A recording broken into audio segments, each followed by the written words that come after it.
And that means that anyone who utters the wrong words, even accidentally, gets fired or banned or ostracized or even charged with a crime. We've seen that too. We don't need to give you more examples of it. They are literally everywhere. If you live here, you're deeply familiar with it. But censorship now defines America's public conversation.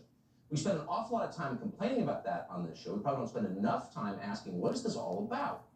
Why are the authorities suddenly so intent on controlling our words? Why are they so afraid of free speech? This is a new thing, and the answer is pretty simple. It's an act of self-preservation. If voters were allowed to think for themselves, the entire system would teeter and possibly collapse. Sound like an overstatement? Okay. Consider the ideas that the people in power use to justify their power and their rule over you. Here are some of their slogans, not one of which you're allowed to disagree with. Here they go. America is a racist country. White supremacy is our biggest threat. January 6th was a coup. Ukraine is a vitally important ally. Gender is a social construct. Climate change is an existential crisis. This is a pandemic of the unvaccinated. And so on. These phrases are so common now that you might not even think about them anymore. You hear Biden or Pelosi repeat them for the 5th time in a single day, and you just start to go numb. But take a break from the numbness, pause, and think about it. Consider each of these slogans on its merit. Are the words actually true? No. Do they correspond to reality? Observed reality? No, they don't. None of them do. In fact, they're ridiculous. That's why everybody's going crazy. And that would be very obvious to all of us if we inside our spirits, or fucking with our spirits and our being. All rational scrutiny of the regime's claims have been banned with the help of so-called news organizations. Our social media platforms, which once promised are to give evil. Every American a voice, evil. now function like the North Korean state news agency, exactly. organs of propaganda. This crept up on us, and it caught a lot of people by surprise, particularly conservatives. Conservatives were taught from a very young age to support big business because big business was a bulwark against government overreach, and that made sense, and it was true for quite a while. But very not few anymore. imagined what it would look like if big business harnessed monopoly power and then joined that power with the government to strip us of our constitutional rights. Exactly what they did during the pandemic. Incrementally, but now it's here. So these aren't really free market companies. They resemble repressive governments. Exactly. They're too big. Wear your mask. For you to do anything about. You can't resist. So if you want to talk in public in 2022, you have to submit to their censorship. It's depressing. Yeah. It doesn't seem like there's a solution. That's what America looked like when we woke up this morning.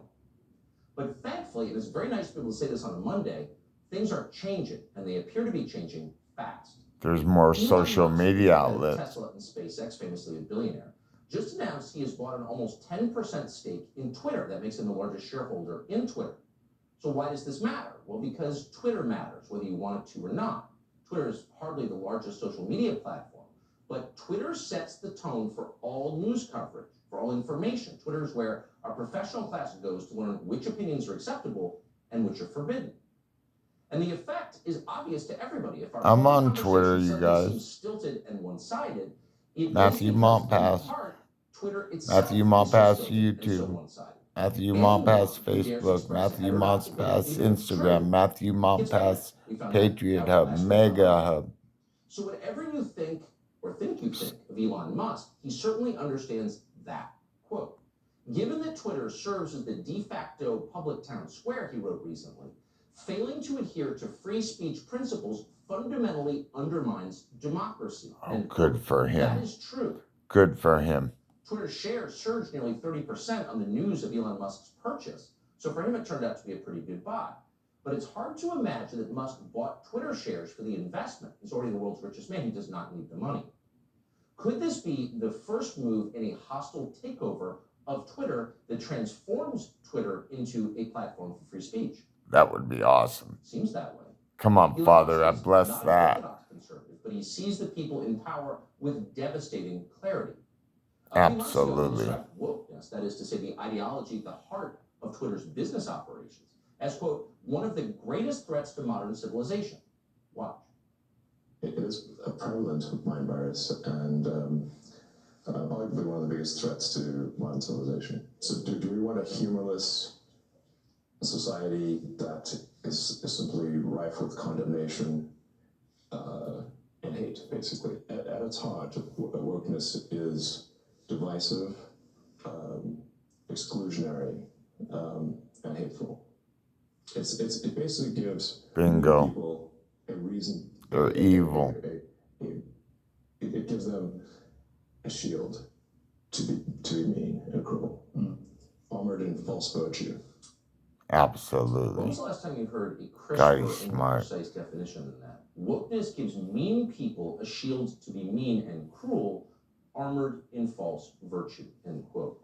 Wow. Not a lot of CEOs talk this way. In fact, none. They're not allowed. The fact that a CEO who does talk this way may take over one of the most important communications platforms in the United States is cause for celebration, real celebration. Absolutely. Censors are powerful, but it turns out they Absolutely. cannot be Father bless all him. powerful. Enough of them mother. So what happens next? Let's be very clear. This is not a business transaction. It's much bigger than that. Elon Musk is a massive threat to the way things are. So, by definition, it will not be long before they are calling him. They're gonna a go racist after in him, their yeah. calendar. Tonight, there are Democratic operatives studying everything Elon Musk That's all right. ever We'll said. back They're him. preparing one of the nastiest campaigns Father in of heaven will assassination back him. in memory. They have no He's choice the only but to do sane this. one Restoring talking free nowadays. speech to Twitter is the greatest possible threat to the people in charge. Exactly. They have to control the information. And If they can't. don't, they fall. They will So you're fall. going to be hearing a lot about Elon Musk in coming days, and all Oh, will be Father, negative. open that We're up. going to unearth this clip from the Babylon Beast podcast back in December. They'll tell you this is some kind of fascist talk or dangerous ethno-nationalism. We'll let you judge for yourself. There are not enough people. I can't emphasize this enough. There are not enough people. And I think one of the biggest risks to civilization is the low birth rate and the rapidly declining birth rate. It is, and yet so many people, including smart people, think that there are too many people in the world and think that the population is growing out of control. It's completely the opposite. Please look at the numbers. If people don't have more children, civilization is going to crumble. Mark my words. Okay, Wow. so the first tip that what you just heard is forbidden is that it's real. He's not talking about something ephemeral. He's not talking about the Academy Awards. He's talking about perpetuating the species, something that has inherent meaning that we ought to be thinking about, but that by design we're not. Have more children, he said. That's one of the things you're no longer allowed to say in public. Now, Musk himself has already ignored that order. He's got 8 kids. The problem with people with 8 kids is they're hard to control. Why? Because they're apt to love their own kids more than the corporation they work for, or more than the government they live under. So neoliberal leaders hate the idea of big families in the same way. I never thought of it like that. Both are a challenge to their power. Wow. That's one of the main reasons they despise Viktor Orban, the Prime Minister of Hungary, whose pro-family policies are the most comprehensive in the world. Because of those policies, we went to see Orban last summer, and here's how he described to us what he's doing in Hungary.